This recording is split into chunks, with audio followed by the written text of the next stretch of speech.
ಈ ರಾಮಾಯಣ ನಡೆಯೋದಕ್ಕಿಂತ ಮುಂಚೆ ಪೂರ್ವಾಪರ ಕಾರಣಗಳನ್ನು ತಿಳ್ಕೊಳ್ಳೋಣಂತೆ.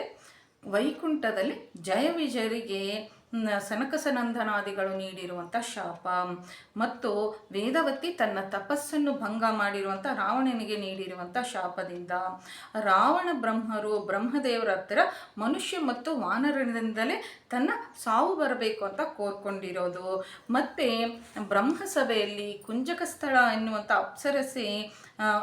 ಅಪ್ಸರಸೆಯನ್ನು ಯಾರು ರಾವಣ ಮಾನಭಂಗ ಮಾಡಿದಾಗ ಈ ಅಪ್ಸರಸೆ ಬ್ರಹ್ಮದೇವರ ಹತ್ರ ಏನೋ ಒಂದು ಫಿರ್ಯಾದನ್ನು ಮಾಡ್ತಾರೆ. ಆಗ ಬ್ರಹ್ಮದೇವರು ರಾವಣನನ್ನು ಕರೆಸ್ಬಿಟ್ಟು, ಇಷ್ಟ ಇಲ್ಲದಲೇ ಯಾವ ಸ್ತ್ರೀಯರ ಮೈಯನ್ನಾದರೂ ನೀನು ಮುಟ್ಟಿದ್ರೆ, ಆಕೆಯನ್ನು ಮುಟ್ಟಿದ್ರೆ ನಿನ್ನ ತಲೆ 1000 ಹೋಳಾಗುತ್ತೆ ಅಂತ ಶಾಪವನ್ನು ನೀಡಿರ್ತಾರೆ. ಈ ಕೈಲಾಸದಲ್ಲಿ